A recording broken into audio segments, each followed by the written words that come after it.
여러분 반갑습니다. 반도체 오빠 천마쌤입니다. 이제 마지막 방송의 시간이 다가왔어요. 한번 또 달려보도록 하겠습니다. 반도체만 열심히 또 주구장창 파고 있다 보니까 눈에 보이는 것은 반도체밖에 안 보여요. 별로 관심도 없고 다른 분야는 2차 전지도 별로 관심 없어요. 별로 관심 없고 오직 반도체입니다. 반도체. 반도체 사랑 오래오래 갔으면 좋겠어요. 1년, 2년, 3년, 10년까지 그냥 반도체로 그냥 쭉 한번 밀고 가보려고 합니다.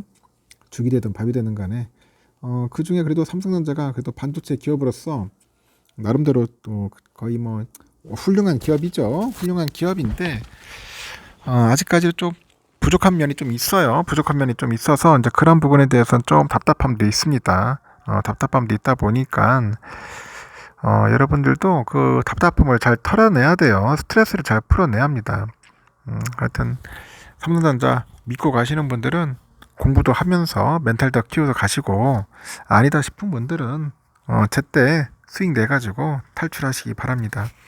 차익 실현하는 게 또 나쁜 건 아니니까요. 오늘은 그 상승 출발하면서 장 초반에 강세를 보였던 그 코스피가 끝내 하락을 했습니다. 하락으로 마감을 했고, 이 코스피는 0.4% 넘게 하락을 했습니다. 그래서 2700선을 겨우 지켜냈어요. 또 함께 상승 출발했던 코스닥 지수 역시 하락으로 마감을 했고, 3월에 그 미국 소비자 물가 그 CPI가 발표됩니다. CPI 이 발표하고 22대 국회의원 선거를 앞두고 있어요. 그러다 보니 투자자들 사이에서는 약간 위험자산 회피 심리가 좀 커지는 것 같아요. 코스피는 전 거래일 대비 12.49포인트 내려서 2705.129를 기록을 했고, 이 코스피는 전날보다 0.57% 올라서 2733.23에 개장을 했습니다.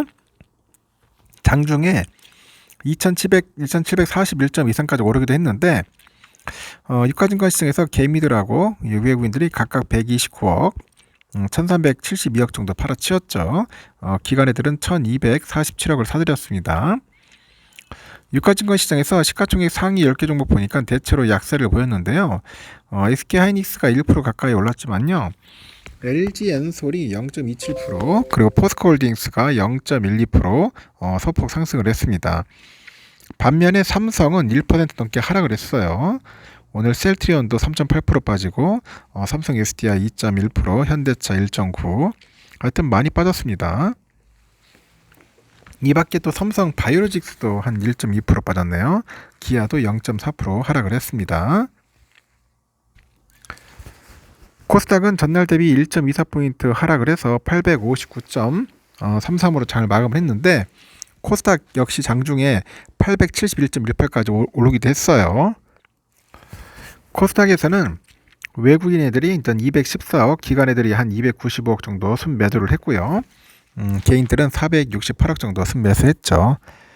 코스닥 시총 상위 10개 종목 보니까 엇갈린 흐름을 보였는데, 알테오젠이 6.7% 정도, 이오테크닉스가 4.7% 정도 큰 폭으로 상승을 했고, 엔캠, 리노공업이 좀 강세를 보였습니다. 반면에 HPSP, 셀트리온 제약 좀 빠졌네요. 2% 정도. 에코프로비엠도 좀 빠지고요. 미국 금리 인하 시기가 이제 약간 늦어지는 것에 대한 부담이 있고요. 또 3월에 그 CPI 발표, 3월 CPI 발표를 이제 앞두고 있어요. 그러다 보니 위험자산 선호 심리가 좀 감소를 하는 것 같습니다. 순매수세를 보이던 우리 외국인들도 지금 순매도세로 돌아서가지고 증시에 약간 부정적인 영향을 이제 미친 거죠. 10일 국내 증시는 그 국회의원 선거로 휴장을 합니다. 내일은 휴장이에요, 여러분. 내일 밤에는 그 미국 CPI 발표에 이어서 FOMC 의사록 발표가 있습니다. 그리고 유럽중앙은행 그 통화정책 회의가 있고요. 한국은행 4월 금융통화위원회는 12일이 있네요. 하여튼 이벤트가 이제 다수 예정돼 있습니다. 국내는 총선 결과에 관심 집중하는 분위기입니다. 그 밸류 프로그램하고 금융투자소득세 등 증시에 영향을 줄 정책 변화 가능성이 있어가지고 그 결과 확인 후에 증시의 방향성이 결정될 전망입니다. 총선 결과로 인해서 주가가 또 한번 요동치지 않겠나 하는 생각이 들어요. 좀 좀 찝찝합니다. 좀 지금 거시기 해요. 좋은 결과가 나와서 여러분에게 좀 좋게 나가야 할 텐데 과연 어떻게 될지는 좀 더 지켜봐야 할 것 같습니다.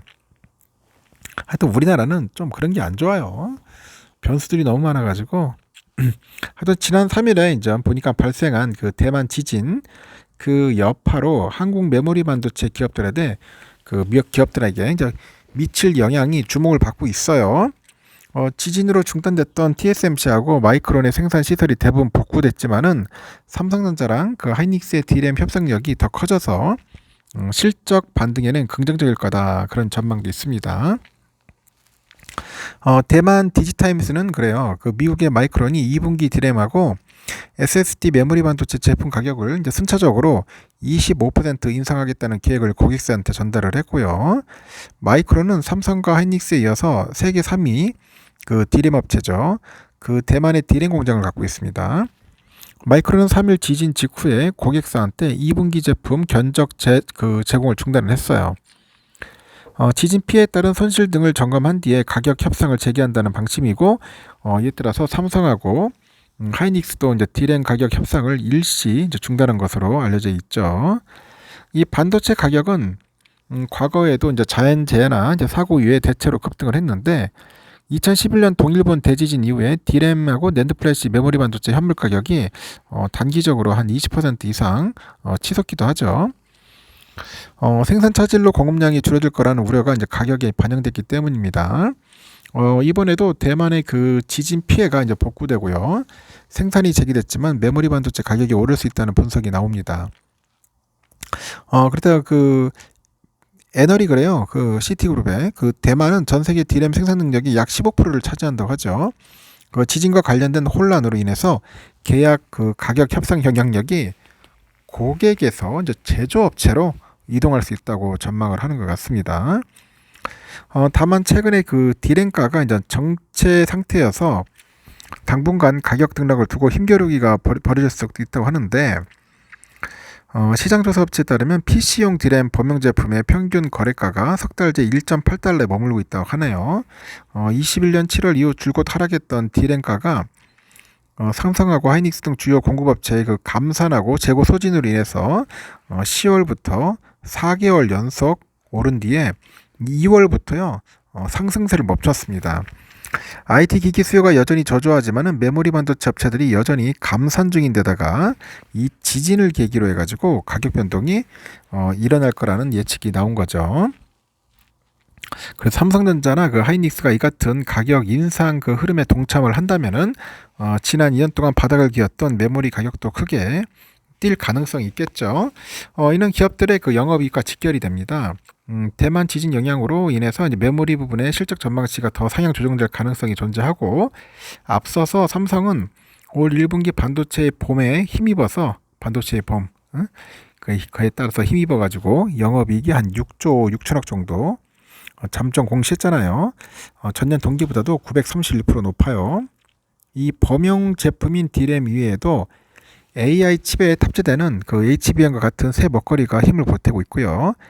2분기 전망은 더 긍정적입니다.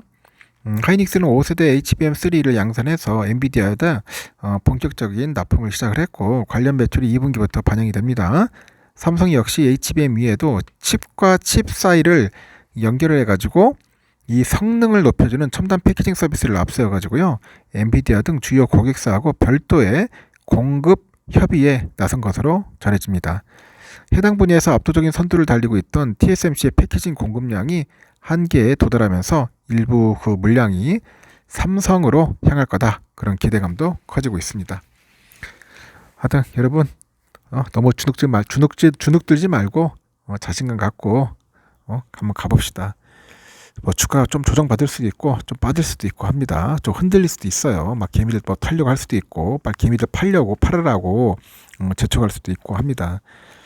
그래서 개미들 팔 때 너무 거기에 또 동요되지 마시고 가실 분들은 가시는 거고요. 남아있을 분들은 잘 남아가지고 여러분 진정한 아주 찐 수익 맛을 한번 느껴보시기 바랍니다. 여기까지 하겠습니다. 여러분 편안하게 주무세요. 주무시고 내일 새벽 6시에 뵙도록 하겠습니다. 여러분 굿나잇.